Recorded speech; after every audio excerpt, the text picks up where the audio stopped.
Ebbin, Senator Adam Ebbin from the State Senate. He's from Alexandria. He's been in the Senate for 10 years.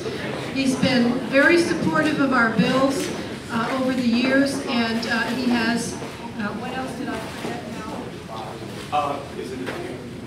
He's visited several prisons, and was it 2 years ago? He visited Red Onion with Delegate Hope and Delegate Herring, and they went to see the conditions at Red Onion, which most of you know is our supermax prison and has had a lot of people in 23-hour-a-day isolation. They have recently visited again after Director Clark has made some changes. So hopefully we'll hear, and oh, they did an op-ed in the Post, which is copied and in your folders about their experiences there. So we'll hopefully hear more about that, and we're very pleased to welcome Senator Adam Ebbin.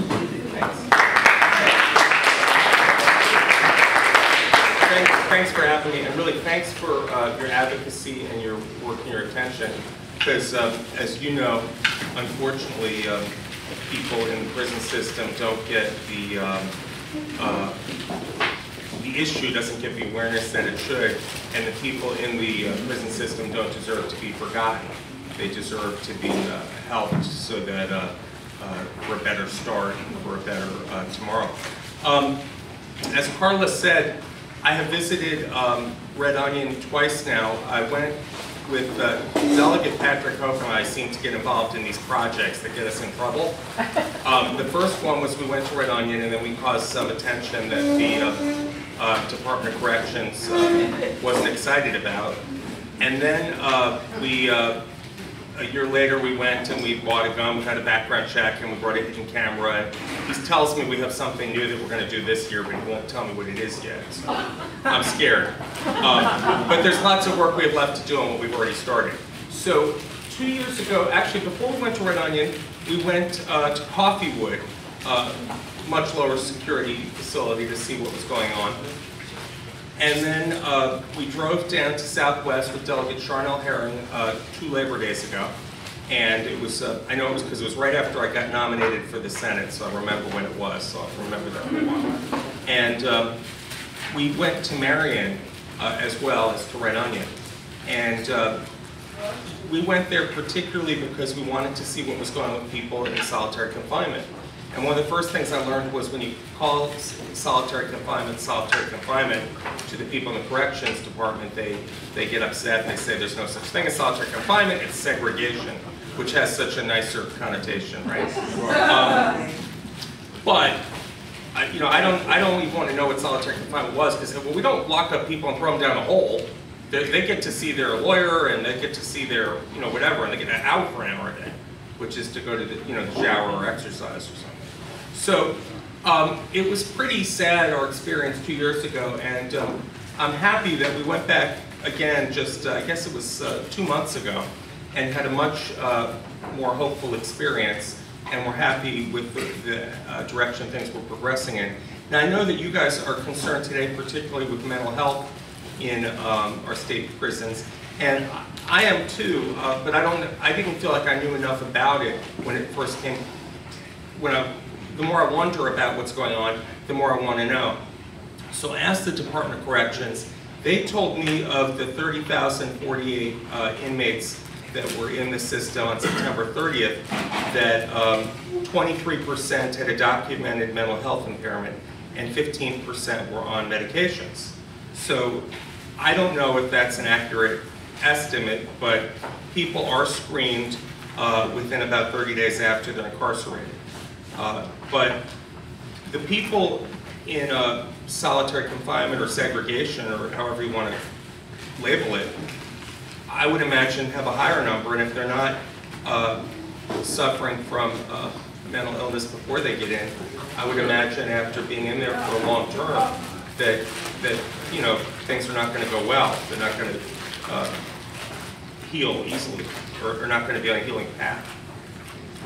But 2 years ago when we went, we saw people who were confined for 23 hours a day, Most all of them. And what I didn't realize then was the ones that we saw who weren't confined for 23 hours a day were brought there especially because they were from lower security institutions so they could do work, so they could do the laundry or cook or whatever else. And I thought, I just didn't realize that it was designed just totally for 23, although if you look at the cells and the pods, you would see that it is. So this year we came back and we saw that I think the number is about 300 and something people from 2011 to 2013 have worked their way out of solitary. They're calling it a step-down program, stepping down in the security level to the general population. And in fact, the Department of Corrections received an award from the Southern Legislative Conference. I was at their conference in Mobile, Alabama this summer, and they said Virginia was nominated for the Step Down program. And I didn't even remember what the Step Down program was. And then we won. And it was great because I got to talk with some of the evidence-based practice specialists from corrections, and before I came back with Patrick this fall. Now, I do believe that there's been a change in philosophy for all the, I'm of a different party than Governor McDonnell, and for all of the criticisms I might make of some of his policies or that he might receive personally in the media, I would say this. I think that he actually is aware and cares about the large number of people we have incarcerated and is concerned about reentry. Now, I'm not saying that the Democratic governors that preceded him, who are friends of mine, did not care, but I'm excited that it's on his awareness. And one of the jobs that Delegate Hope and I have, and other legislators have, is that who's ever elected governor next month, is we need to make sure that it's an issue that's prominent in their thinking, and that their administration keeps moving on this path, because I'm sure you could tell me a lot more stories than I know that things are far from perfect and that there's more to do. So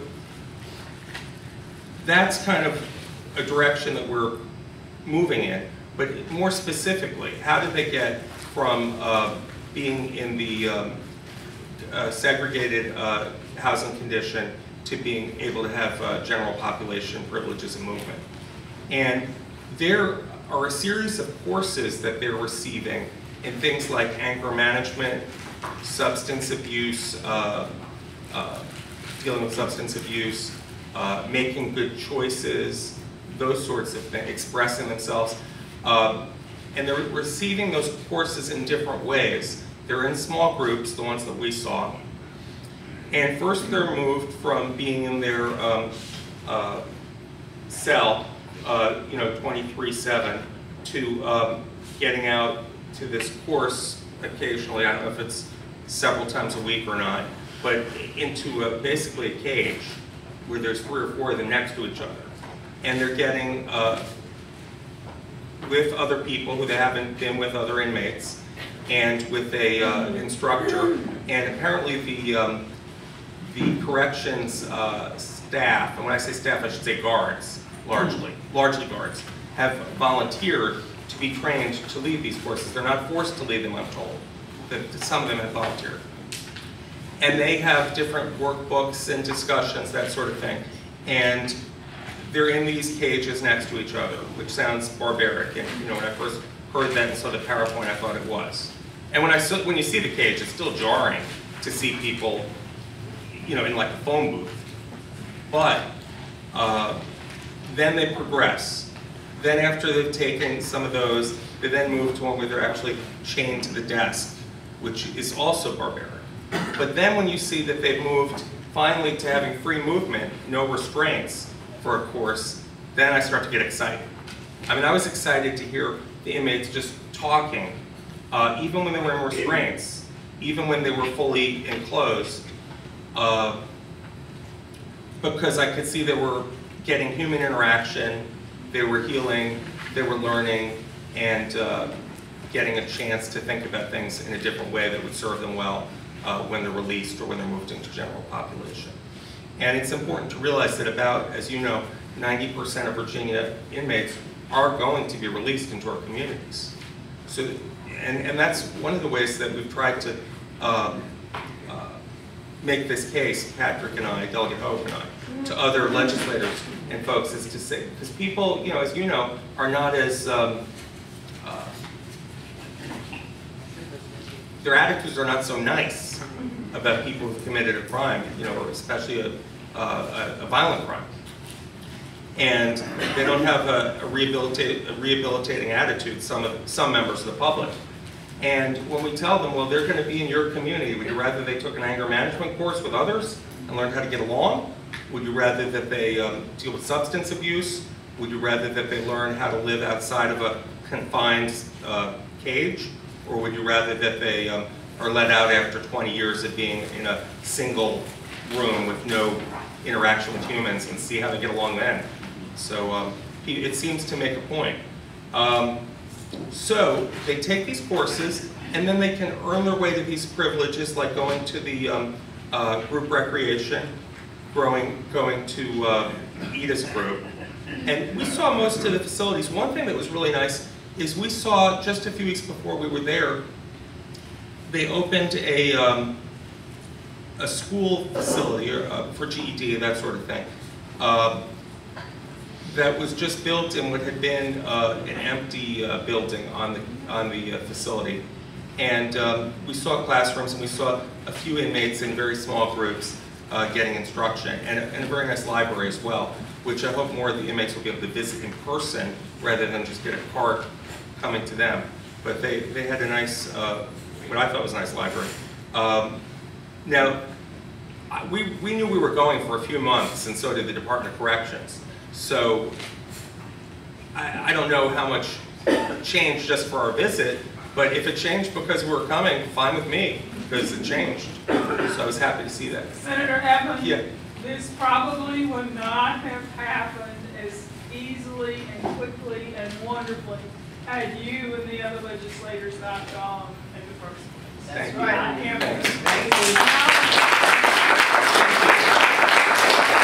Thanks, I appreciate that. And I consider it part of our job, as I know Delegate Hope does and other legislators do, that, you know, a lot of us think when we get elected, okay, we're just going to pass laws, get more appropriations, and do everything we need to do. And at first I was 1 of 100, now I'm 1 of 40, or of 140, and I'll just get it done. It'll happen easily.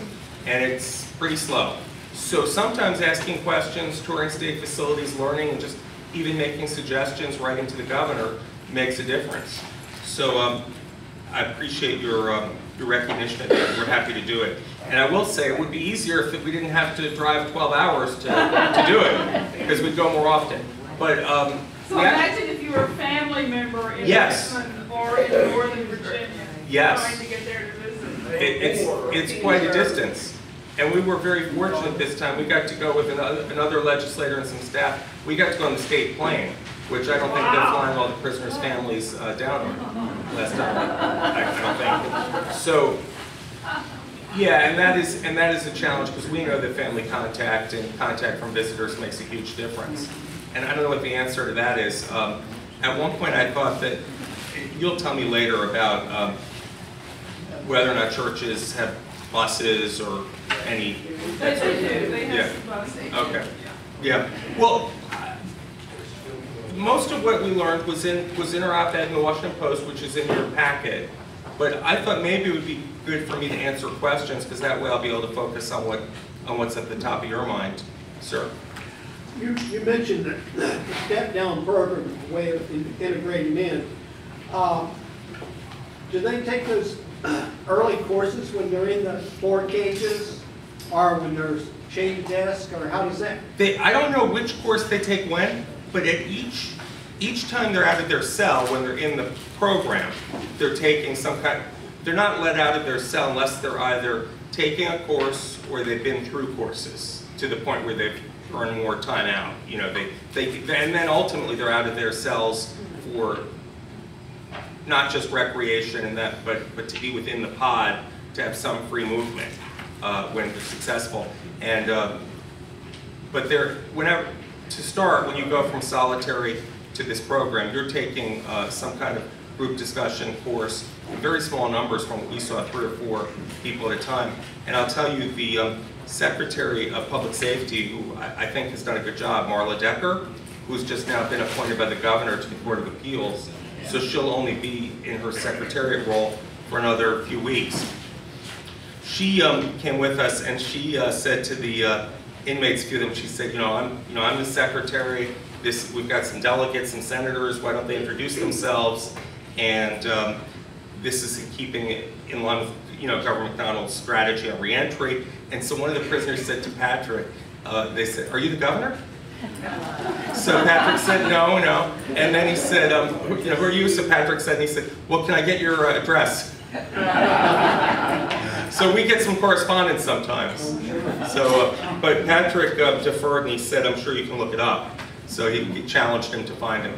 But it's hard. We get a lot of letters, and it's hard because when you answer the letters, then you're going to get a lot more letters. That's right. And that's why we rely on. Well, you get the letters. That's why we rely on an organization like Virginia Cure to kind of keep us posted as to what is the substantial issue. So there's a few hands. Let me start with you. I went to the talk here by Michael Hope that he gave was it at the library? Anyway, he mentioned that there was a problem with some of the stairwells at Red Onion, and I didn't know if that had been fixed. In other words, there was some abuse going on in the stairwells with guards. Yeah. One of the things that's, there's good and bad about visiting. The good part is you get to see what you think is going on or learn a little bit. The bad is they don't show you any abuse going on. Yeah. So We don't want them. I'm not aware now. I was told one thing that was interesting is Virginia Cure probably does this perhaps, but I don't get to see all the inmate grievances. I'm sure they're foilable or I could ask, but there are thousands of them. And there's been a drastic reduction in the ones that were filed, both incidents filed by the guards, the management, they have filed less of those, reduced by 65%. And then the number of grievances has gone down dramatically too. So, but I don't know specifically what happened in Stairs. I was just hoping there was some video coverage. Yeah, I don't know what's videoed and what's not. I will say that we noticed in the 2 years since we've been there that I noticed a lot of younger guards. And I thought that was good because and the people who are teaching the courses seem to be younger. Not that there aren't older guards who have good hearts or doing a good job among, but I thought that some younger people coming in new, perhaps with a newer philosophy without knowing any old ways, is a good thing. So I was happy to see some of them leading those courses. Director Clark also has something that they showed us that he calls a program they call Dialogue. It's a communications program for his staff to improve skills. I don't know a lot about it, but they're being trained in that as well. Senator, Judy and I spoke to Delegate Rust about your trip, and he told us about when prisoners are within 2 years of release, they get to do the step-down program. The question I had for him, he really didn't know about was, do you have to be within 2 years of release? Or can you start the step-down program 1 week after you find yourself in solitary? You don't have to be within 2 years of release. I think, and I could be confused. Within 2 years, there's definitely an assessment as you get closer to release of how they're going to prepare you for reentry. Whether or not they're giving, I believe they'd be giving priority to people who are due to be released sooner, but there have been people who've been in solitary for longer periods who get into this program. It's not just when you're within 2 years of release, but why don't I verify that?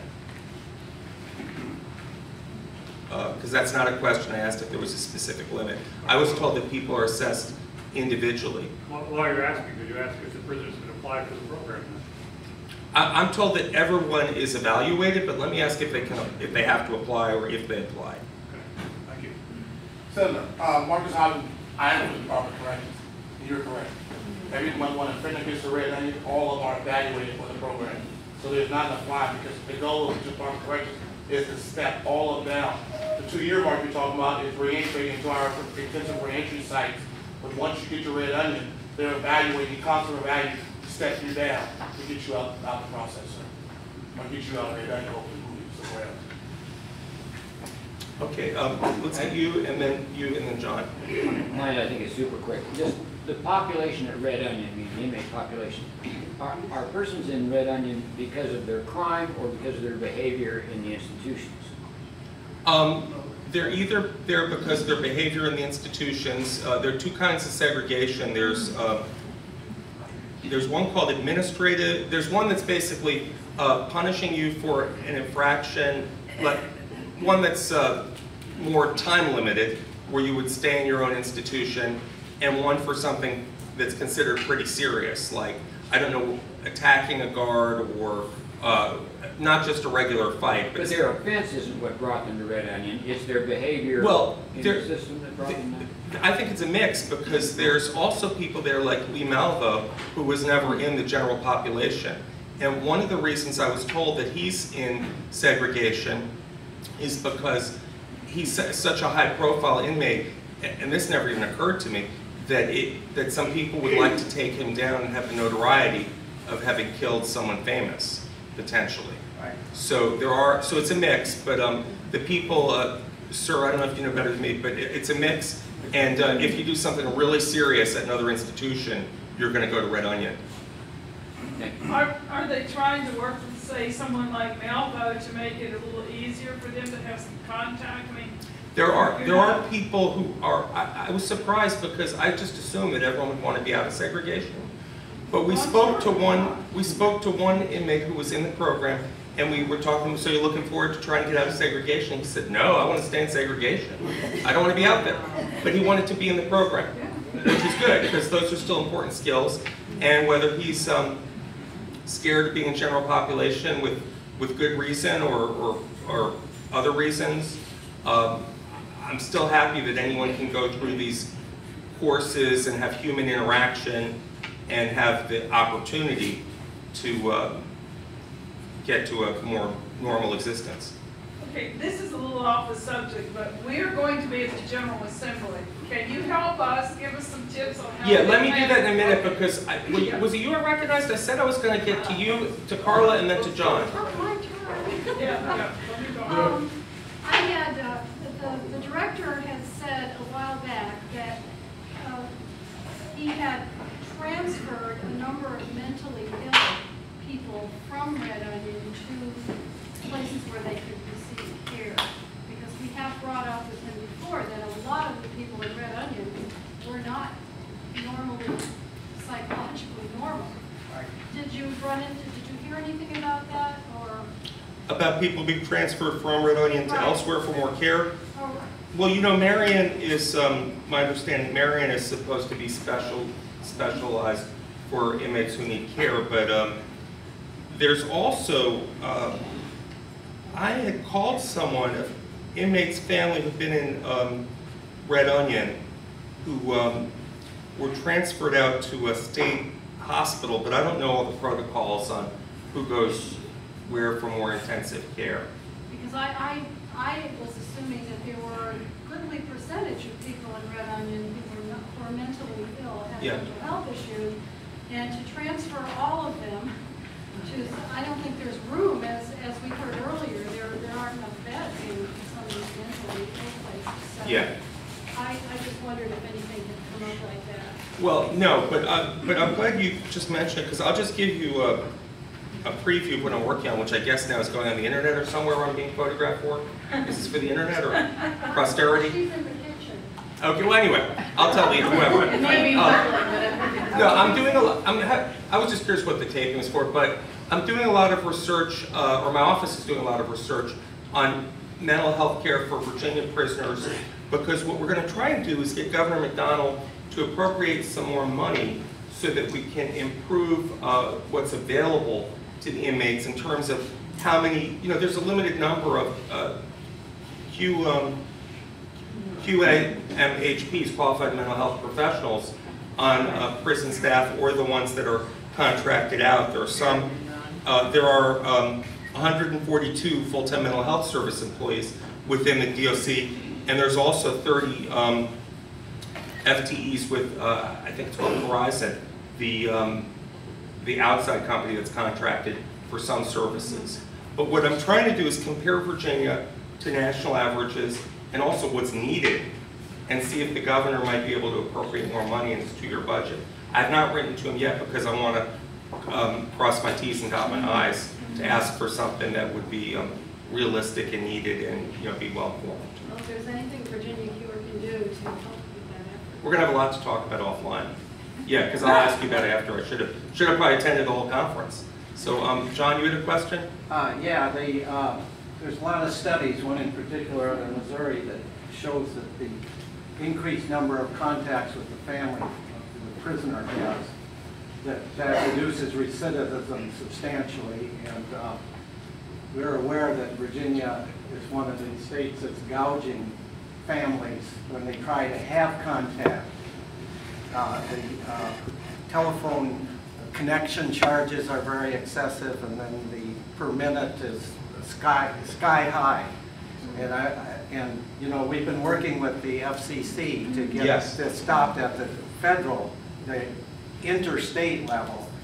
What can we do about correcting this at the in-state level? Okay, well, first thing I'll just mention as an aside, the first or second year I was in the General Assembly, I put in a bill that would have provided for these prepaid call cards for inmates that would have been loaded where they could have just called their families with them to promote family contact and to do it in a way that Sprint wouldn't be operating a profit center for the Department of Corrections. Now the problem, just from a budget point of view, whenever you see, because there's so many things that we should charge less for, charge more for, make available, not make available, is that if we say to the governor, and I will say this, I have no problem doing this, say, well, can you budget so that you charge less for calls? That would be less money to the state, so that money has to come from more. But I would compare it in the same way that I was talking to someone about the hybrid tax, which is totally something else I've been working on. I think there should be no tax on hybrid cars, or no extra tax. And someone was saying, well, what should the money be replaced with? One of your colleagues called for it to be eliminated. What should be replaced with? And I said, if you tax red-headed people, would you say, I demand to know where the money will come from when we stop taxing red-headed people? But so from a from a moral perspective, I feel that way. And within an $88 billion budget, I don't feel the need to say you have to replace this exact amount, this exact amount. But if I was the governor, within an $88 billion budget for every 2 years, you have to make it add up. So if I say to him, okay, more money for mental health professionals, less money from inmate calls, he's got to make it. He should reduce the prison population. Yeah, reduce the population. Okay, well we're solved. Okay, yeah, but that would be one. Yeah, spending less money having to incarcerate people, but that's a longer term. Doesn't have to be longer term. Grant parole. Hey, grant parole to those people who've been on. Okay. Well, we'll see. We should follow up with how she has. Okay. Well, I appreciate getting people ready for reentry and not incarcerating them for extra long beyond they need to be incarcerated, or what's fair, if there is such thing as fair. But I'm just pointing out that it's complicated. But the bottom line is that the inmate phone charges should never have been a profit center to start with. So your question was, what can we do about them at the state level? Here's what we can do. How many people in the room live outside of Arlington or Alexandria? Okay, so all of you, it's election season for your House of Delegates members. So why don't you write a letter, an email, short, however long you want it to be, to each of your candidates, if you have 2 candidates in your district, or the 1 candidate if you only have 1, telling them that you are concerned with this issue, that it can cost X dollars for a phone call, and family contact, just the points that John made, and I would like to know what you will do about it if you're elected. Now, they're not, as elected officials, we don't have all the answers, but when we're challenged by a constituent and someone says, did you know this, or what are you going to do about it, or what's your answer to it, even if we don't have the answer, or we don't come up with an answer that's going to please everyone, it's going to force us to justify our positions or do research. So that's what I would do to start, is I would make an election issue by that.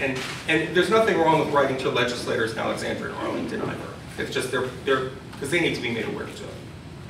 Sir, you had a question? I just wanted to, something like 20 years ago, Virginia Cure campaigned hard on this issue.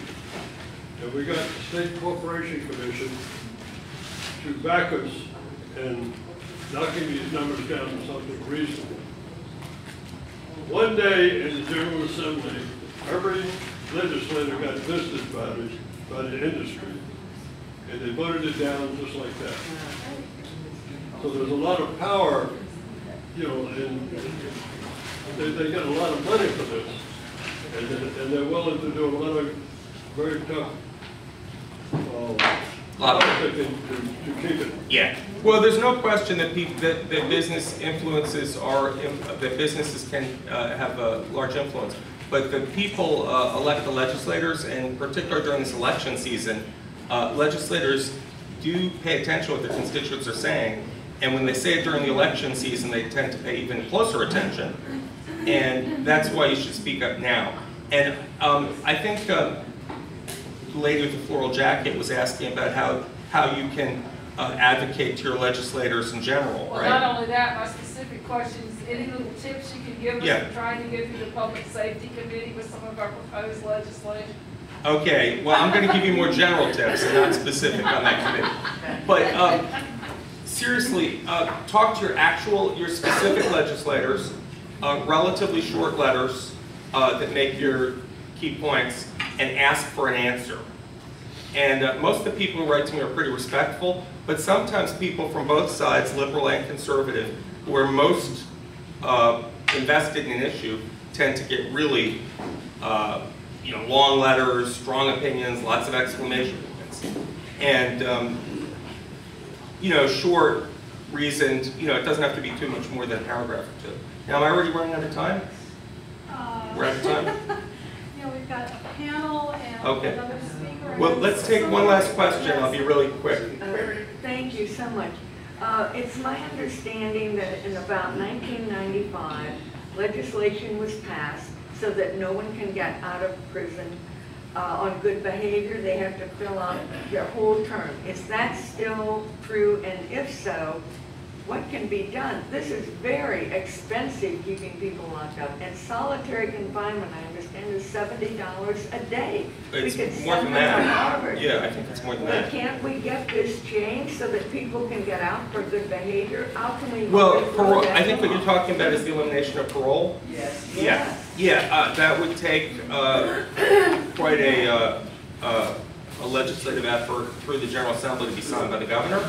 The weird part is we've got people who were eligible for parole before who are being denied parole repeatedly, while people who've been sentenced are getting in and out with shorter sentences. So that's a longer question that we'll talk about offline. Just to underscore what you said, though, you said the cost to incarcerate people in solitary is a lot more. For mental health at Marion, it's $81,000 a year, and in general population, it's $27,000 a year. And solitary has a similar spread where it's a lot more. So, anyway, thanks for your advocacy. I'm going to hang around on the side. Is there a break between panels? Or just go right? We'll take a very short break now because we're going to set up the 5 minutes. Okay. Thank you. Thank you for being here.